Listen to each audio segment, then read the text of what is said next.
Amigos de Revista Poder, bienvenidos a un nuevo capítulo más aquí en nuestro canal de YouTube. Les cuento que hoy vamos a hablar de temas muy interesantes, entre ellos el tema de la reforma laboral. Para ello les traje una invitada, a quien le damos la bienvenida y le agradecemos por este espacio, María Fernanda Carrascal. Bienvenida a Revista Poder, gracias por este espacio. Mucho gusto, Laura, muchas gracias a quienes nos ven, gracias por este espacio también. María Fernanda, contemos un poquito a las personas quién es María Fernanda, cómo llega María Fernanda a la política y qué proyectos tienes actualmente. Bueno, yo soy una mujer de 35 años, soy congresista de la República, soy mamá de Amalia, que es una niña de 17 meses. La gesté estando en mi trabajo como congresista, mi primera vez en una elección a un cargo de elección popular, valga la redundancia. Estuve con ella defendiendo la reforma laboral, soy defensora de los derechos de los trabajadores y las trabajadoras, aquí adelante la que hoy es ley, la reforma laboral. Con ella en la panza y luego con ella lactándola en sus 3 primeros meses del segundo debate, me fui al Senado a defender esto con todo el corazón y también pues tengo una agenda definida. Y también, además de ser defensora de la clase trabajadora, soy defensora de las mujeres, soy una mujer feminista y todo pues mi trabajo gira en torno a eso, a un enfoque de género y reducción de brechas de desigualdad para las mujeres. Bueno, hablando un poquito del tema de desigualdad en el tema de mujeres, ¿cómo has hecho para poder mejorar esa brecha que existió en algún momento? Porque hoy en día podemos decir que ya la brecha de las mujeres que trabajan hoy en día en la política no es tan amplia. Pero ¿cómo has hecho para mejorarla y para proyectar unas mejores posibilidades a las mujeres hoy en día? Bueno, en estas 3 legislaturas que llevamos, creo que las 2 iniciativas más trascendentales que hemos podido liderar, que hemos podido promover y hacer las leyes de la República son, primero, la licencia de maternidad para mujeres en política, que no me la pude tomar la licencia de maternidad, pero ya de ahora en adelante ninguna otra mujer que sea elegida en un cargo de elección popular, ya sea en un edilato, ya sea en la asamblea, ya sea en el Congreso de la República o en un consejo de cualquier municipio del país, pues tendrá la posibilidad de no renunciar a ninguno de sus derechos, ni al de estar con sus hijos y sus hijas en sus primeros días de nacidos, en sus primeras semanas de nacidos, y tampoco renunciar a su derecho al haber sido elegidas en su cargo. Entonces van a poder desde sus casas cuidar a sus hijos o a sus hijas nacidas y conectarse vía digital con las sesiones en la corporación donde ellas trabajan. Entonces esto es un gran logro para las mujeres. Para que todas las maternidades sean deseadas necesitamos brindar condiciones sociales, económicas y materiales, y una de ellas es para quienes trabajamos en política poder seguir ejerciendo, porque llegar a esos cargos es muy difícil para las mujeres, hay muchas barreras. Qué bueno es que por ser madres, por elegir ser madres, no seamos penalizadas, no nos saquen de nuestros cargos y podamos seguir ejerciéndolos. Ese es nuestro primer logro. Y el segundo logro para las mujeres en política tiene que ver con la ley que sanciona y que busca eliminar la violencia política, tanto para las mujeres, por ejemplo, en mi caso, elegidas por voto popular, como aquellas que hacen política desde la institucionalidad o desde lo social. Hay muchas violencias que pasan por lo verbal, lo psicológico, que pasan por lo digital, y pues otro de las buenas nuevas, aunque evidentemente no está muy bueno que sigamos siendo víctimas de violencia política, el Consejo Nacional Electoral, al cual facultamos a través de esa ley para que resuelva casos que tienen que ver con violencia política, resolvió que la primera beneficiada de esa ley soy yo, su propia coautora, porque denuncié un acoso y un hostigamiento sistemático de uno de mis colegas, el señor Miguel Polo Polo, y el Consejo Nacional Electoral dijo: tiene que disculparse si hubo una conducta violenta, usó mi maternidad para golpearme políticamente, para agredirme, dijo que era una mamá sufrida. En fin, varias cosas que la verdad son muy complejas y muy molestas, porque usa el machismo y la misoginia como libertad de expresión, y nada de eso puede seguir siendo usado como libertad de expresión, y muchísimo menos para minimizar o para agredir a una mujer que hace política. Cuando hay violencia contra las mujeres en la política es porque quieren que retrocedamos en nuestras agendas, porque quieren que retrocedamos en nuestras aspiraciones, y eso nunca más va a volver a pasar. Creo que este primer paso que dimos, aunque no fue suficiente, tengo que decirlo, fue una respuesta y fue una disculpa sumamente insuficiente, muy diminuta, como el mensaje que puso en las redes sociales, diminuto para que nadie lo leyera, a altas horas de la noche, en la madrugada de hecho. Aunque fue insuficiente, es un primer paso, es un hito, y es la posibilidad de mostrarle a las mujeres que hacen política que se puede, ¿sí? Que hay una manera de protegerlas, y además promover la denuncia, ¿no? Necesitamos que las mujeres en política comunitaria, institucional o en los cargos de elección popular denuncien, no solamente públicamente, sino ante el Consejo Nacional Electoral, sobre posibles conductas violentas. Bueno, apenas estamos iniciando con este proceso, pero entonces, ¿cómo vamos a hacer para que este proceso no quede solamente en papel, sino que ya sea contundente y empecemos a enfocarlo en la vida real? Bueno, yo creo que hay que seguir denunciando, hay que seguir haciendo pedagogía en todos los escenarios a los que hemos ido, sobre todo en el marco del 25N que acaba de suceder. Tuvimos la oportunidad como congresista de seguir contando que hay una ley que sanciona las conductas violentas contra las mujeres que hacemos política. Necesitamos que más personas sepan que esto existe. Por supuesto que sepan que desde esta curul vamos a seguir siendo no solamente una voz para publicar posibles conductas, sino que también podemos asesorar lo que viene en términos de denuncia. Las mujeres que están en política tienen que saber que no están solas, que estamos haciendo toda una red de apoyo, que es importante que construyamos esas redes de apoyo, que las profundicemos y que nos acompañemos, porque hacer política no es fácil.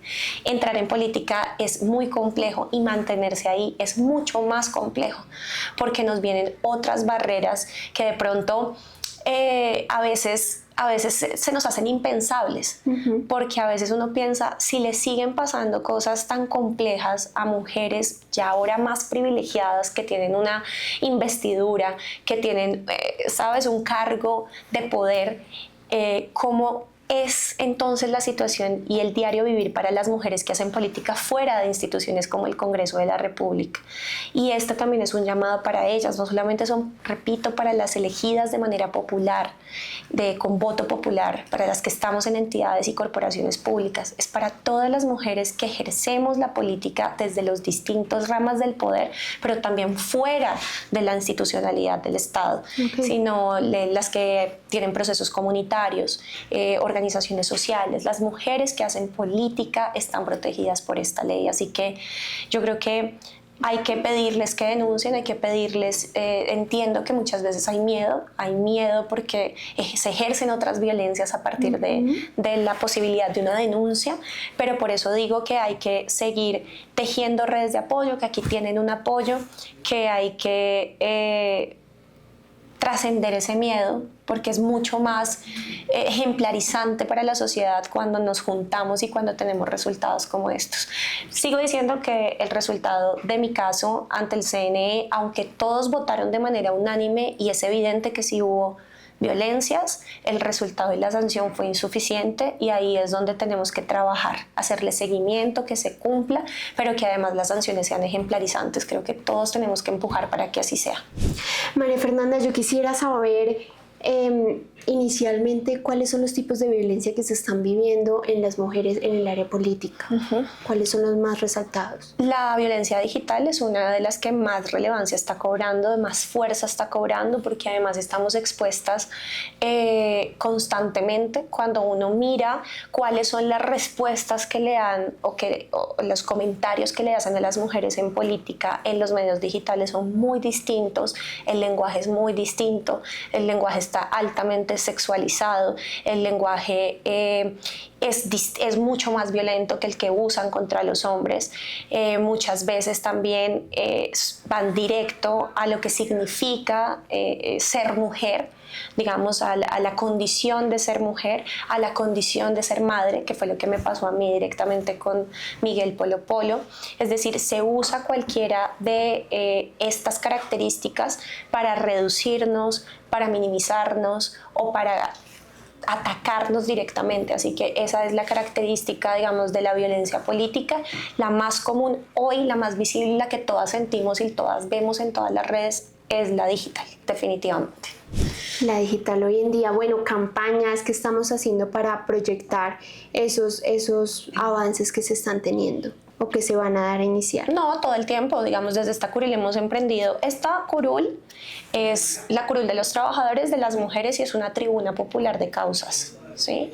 Y nosotros hemos, desde nuestro activismo antes de ingresar al Congreso de la República y en el ejercicio legislativo, me he caracterizado y nos hemos caracterizado como equipo en asumir un papel profundamente pedagógico para la ciudadanía. Entonces nos hemos caracterizado porque absolutamente cada una de las acciones que emprendemos, desde la elaboración de los proyectos de ley, la socialización de los proyectos, se hacen en conjunto con las personas, con quienes van desde la sociedad civil impulsando, ¿sí?, organizaciones de mujeres, organizaciones sociales en general. Esa, digamos, ha sido siempre nuestra forma de hacer la política híbrida, con las organizaciones, con los territorios y luego con lo digital. Y en lo digital nos interesa muchísimo, como digo, siempre seguir con esa actitud de pedagogía, promoviendo las distintas iniciativas que se tienen y aportando en el debate del cambio cultural.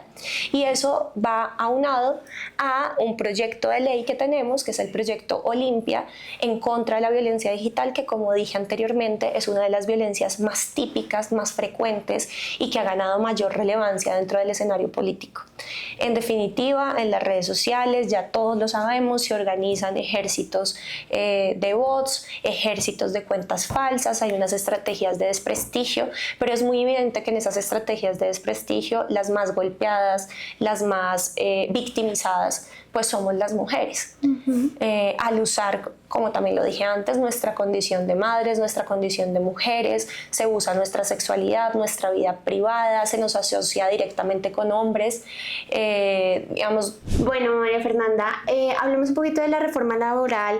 ¿Qué objetivos y qué retos han tenido y cuáles son los retos a futuro que quieren implementar? Bueno, la reforma laboral también hemos tenido un componente fundamental en materia de género, de violencias basadas en género, para liberar al mundo del trabajo justamente de ese tipo de violencias y a las mujeres trabajadoras, dándoles herramientas basadas en el convenio 190, que por cierto también ratificamos recientemente, el convenio de la Organización Internacional del Trabajo. Yo fui también una de las coautoras y lideré el proceso dentro del Congreso de la República, aunque quienes lo lideraron desde hace muchos años son las mujeres trabajadoras organizadas en las centrales obreras, las mujeres sindicalistas.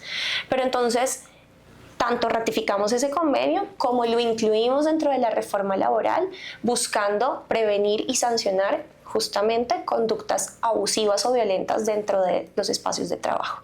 Eso creo que es uno de los hitos más importantes de nuestra reforma, además de formalizar sectores altamente feminizados, también buscando esa justicia, esa equidad social, esa necesidad de redistribuir también las labores del cuidado. Dimos licencias a las mujeres trabajadoras para que se ocupen cuando tienen obligaciones del cuidado también, de sus niños, de sus niñas, de personas con discapacidad, entre otras. Pero algo que me parece fundamental e importante es que se le da la posibilidad a las personas trabajadoras de tener licencias remuneradas para asistir a audiencias o a acciones judiciales, administrativas, entre otras las que tienen que ver con violencias basadas en género. Bueno, María Fernanda, yo quisiera hacer una pregunta muy importante que a muchos colombianos hoy en día ha estado como en duda, y es: ¿tú crees y consideras que Colombia está listo para que tenga una líder presidente? Sí, presidenta, por supuesto. Yo creo que la sociedad misma está lista para que las mujeres lideremos. Creo que estamos en una época de una apertura y de una participación que es muy raro, porque también hay una contradicción un poco grande, porque en la medida que las mujeres avanzamos en derechos, conquistamos más derechos, los antiderechos arrecian, y es bien sabido por todos que en el hemisferio y en todo el globo pues hay una arremetida fascista, ¿sí? Y que se caracteriza pues, por ser justamente machista, patriarcal, por ser antifeministas, antiderechos de las mujeres. Pero justamente creo que esa es la respuesta a, ¿no? La respuesta a todo ese avance que hemos tenido las mujeres. Por supuesto que las mujeres estamos preparadas para liderar, por supuesto que las mujeres en los últimos años hemos estado ganándonos unos espacios dentro del mundo del trabajo, y eso incluye la política y eso incluye el sector público, y hemos demostrado además que estamos incluso hoy mejor calificadas, mejor preparadas académicamente también para poder asumir muchos de esos cargos, como lo son una presidencia de una república como lo es Colombia, por ejemplo. O sea, que tú dirías que próximamente podríamos tener una presidenta no muy lejana. Espero que sí, espero que sea muy, muy pronto. Bueno, María Fernanda, yo quiero que ya para ir cerrando la entrevista, por favor, le dejes un mensaje a todas las personas que nos están viendo, a esas mujeres poderosas, a esas mujeres luchadoras, y un mensaje tuyo directamente a la sociedad. Bueno, pues un saludo a todos y especialmente a todas. Acá seguimos haciendo una red de apoyo, siendo la voz de sus ideas, la voz de sus necesidades, la voz de las agendas de las mujeres. En definitiva, poner en el centro el cuidado se hace fundamental para reducir las brechas de la desigualdad.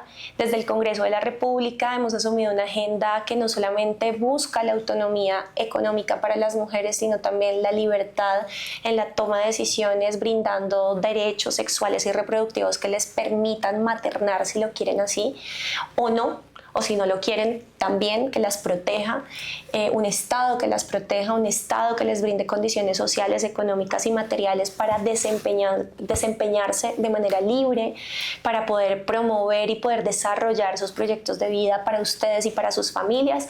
Así que aquí tienen una amiga, una compañera de causas, una compañera de luchas, y que este es el mensaje para toda la sociedad, y es que cuando una mujer avanza, ningún hombre retrocede. Y creo que esa es una verdad de apuño que tenemos que cuidar, tenemos que seguir procurando que esas brechas de la desigualdad sean reducidas para que todos y todas nos veamos beneficiados de ello. María Fernanda, antes de que todas las personas, pues con este mensaje tan bonito que nos dejas, todos queremos conectar contigo y saber identificar cuál es el poder tuyo. Yo creo que mi poder es saber conectar con las personas, creo que es la empatía, para poder llevar a cabo, digamos, las iniciativas que necesitan y que necesitan que sean impulsadas desde el Congreso de la República. Hoy desde acá, mañana no sabemos desde dónde, pero sé que esa es mi misión, y con convicción esa creo que es la misión de vida que tengo. Bueno, ahí lo tienen. Los espero a todos ustedes en un próximo capítulo y le agradecemos por este espacio. Muchas gracias, Laura. Gracias.